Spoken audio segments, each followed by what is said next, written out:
লাড্ডু তো অনেক খেয়েছেন, তবে এইভাবে একবার মালাই লাড্ডু বাড়িতে বানিয়ে খেয়ে দেখুন।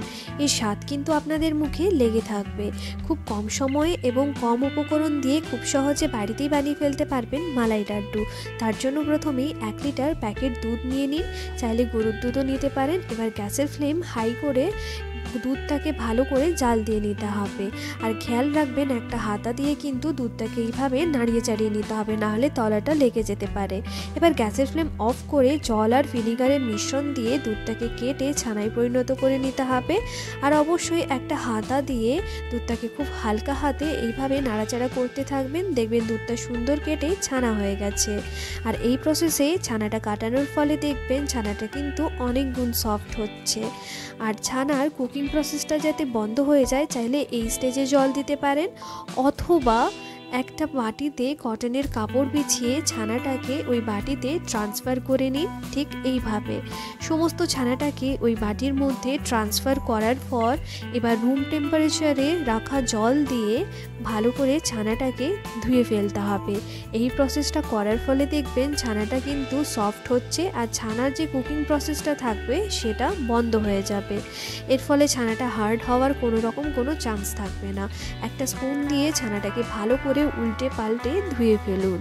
এবার ছানার জলটাকে ঝরিয়ে ফেলতে হবে। তার জন্য কটনের কাপড়টাকে ভালো করে এইভাবে বাটির থেকে তুলে সেন্টারে ধরে এইভাবে টুইস্ট করতে থাকুন, ঠিক যেইভাবে আমি করছি। খুব বেশি চাপাচাপি করার কিন্তু দরকার নেই, হালকা হাতেই এভাবে ছানার জলটাকে ঝরিয়ে নিতে হবে। খুব বেশি চাপাচাপি করলে আবার ছানাটা শক্ত হয়ে যেতে পারে। এবার জল ঝরানো ছানাটাকে একটা প্লেটের মধ্যে ট্রান্সফার করে হাত দিয়ে এইভাবে ছানাটাকে খুব ভালো করে ভেঙে নিতে হবে। সমস্ত ছানাটা এইভাবে ভেঙে নেওয়ার পর এবার খুব হালকা হাতে ছানাটাকে ম্যাশ করে নিতে হবে, যাতে ছানাটা সফট হয়। এবার ছানাটাকে সফট করার জন্য চাইলে হাতের তালু দিয়েও আপনারা ম্যাশ করতে পারেন, অথবা আমি যেইভাবে এইভাবে চটকে চটকে মাখছি এই প্রসেসও আপনারা করতে পারেন, যেটা আপনাদের সুবিধে মনে হয়। এইভাবে কিন্তু ছানাটাকে আপনাদের খুব ভালো করে মেখে মেখে সফট করে নিতে হবে। এইভাবে একবার বাড়িতে মালাই লাড্ডু বানিয়ে দেখুন, খেতে কিন্তু দারুণ টেস্টি হয়, সময়ও খুব কম লাগে, আর উপকরণ তো মাত্র 3টি লাগে। একবার বাড়িতে ট্রাই করে দেখুন। ছানাটা খুব ভালো করে সফট করে নিতে হবে, এইভাবে চটকে চটকে। সমস্ত ছানাটা দেখুন আমি সুন্দর কিন্তু সফট করে নিয়েছি। দেখুন ঠিক এই টেক্সচারে এলে এবার ছানাটা একবার একটা পাত্রের মধ্যে জড়ো করে রেখে দিয়ে আরেকটা পাত্রে নিয়ে নিন 500 ml দুধ। এবার দুধটাকে একটা পাত্রে ঢেলে নিয়ে গ্যাসের ফ্লেম হাইতে রেখে ভালো করে দুধটাকে জাল দিয়ে নিতে হবে।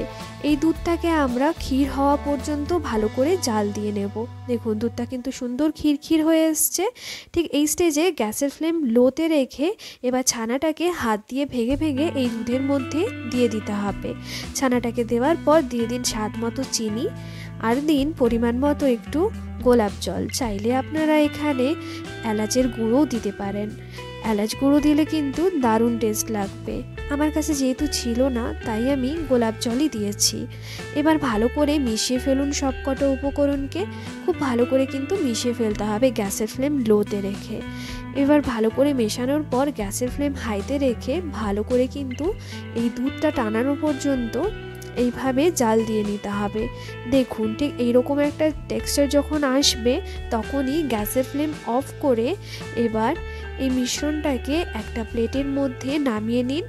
ভালো মতো ঠান্ডা করে নিতে হবে। তারপর এবার এই মিশ্রণটাকে প্লেটের মধ্যে আমি নামিয়ে নিচ্ছি। দেখুন মিশ্রণটা ঠান্ডা হলে এবার আমি হাতের মধ্যে খানিকটা মিশ্রণ নেব। এইভাবে খানিকটা মিশ্রণ হাতের মধ্যে নিয়ে গোল গোল শেপে গড়ে নেব। আমি এখানে গোল লাড্ডু শেপেই গড়ছি, আপনারা চাইলে আপনাদের ইচ্ছে মতো শেপে গড়তে পারেন। এইভাবেই কিন্তু গড়ে নেব আমি সব কটা লাড্ডু।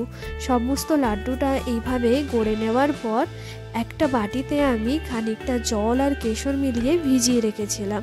সেই কেশর মেশানো জলটা আমি ওপরে দিয়ে দিচ্ছি একটু গার্নিশিংয়ের জন্য, যাতে লাড্ডুটা দেখতে ভালো লাগে। দেখলেন তো কতটা সহজে বানিয়ে ফেলতে পারলাম। আপনারাও কিন্তু ঠিক এই প্রসেসেই বাড়িতে খুব সহজে বানিয়ে ফেলতে পারবেন এমন দারুণ টেস্টি মালাই লাড্ডু। এইরকম ইনস্ট্যান্ট মিষ্টি থাকলে বাইরে অথবা দোকানের মিষ্টির কিন্তু প্রয়োজনই পড়বে না। ট্রাই করে দেখুন একবার বাড়িতে।